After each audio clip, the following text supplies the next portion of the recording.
ఈ పిల్లాడు ఒక విచిత్రమైన బొమ్మని చూస్తాడు. దాంతో ఈ పిల్లాడు అందులో ఒక కాయిన్ వేసి బటన్ ని ప్రెస్ చేయగానే ఆ కాయిన్ వెళ్లి ఆ స్టాచ్యూ నోట్లో పడుతుంది. అప్పుడే ఆ స్టాచ్యూ నేను నీ ఒక కోరికను తీరుస్తాను అని అంటాడు.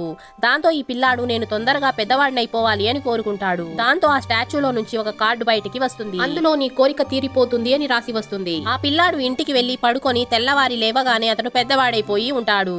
ఇతను అద్దంలో చూసుకొని షాక్ అయిపోతాడు. ఆ తర్వాత ఇతను తన ప్యాంట్ వేసుకోవడానికి ట్రై చేస్తాడు. కానీ ఆ ప్యాంట్ చాలా చిన్నదైపోయి ఉంటుంది.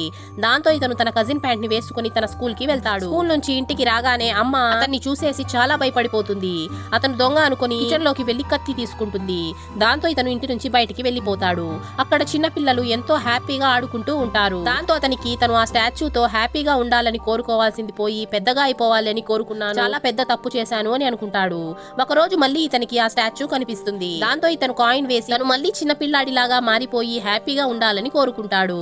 ఆ తర్వాత ఇతను వెళ్తూ ఉంటే ఇతను వేసుకున్న ప్యాంట్ మెల్లిమెల్లిగా పెద్దదైపోతూ ఉంటుంది. అంటే ఇతను మళ్ళీ చిన్న పిల్లాడిలాగా మారిపోతాడు. వీడియో నచ్చినట్లయితే లైక్ చేసి ఛానల్ ని సబ్స్క్రైబ్ చేసుకోండి.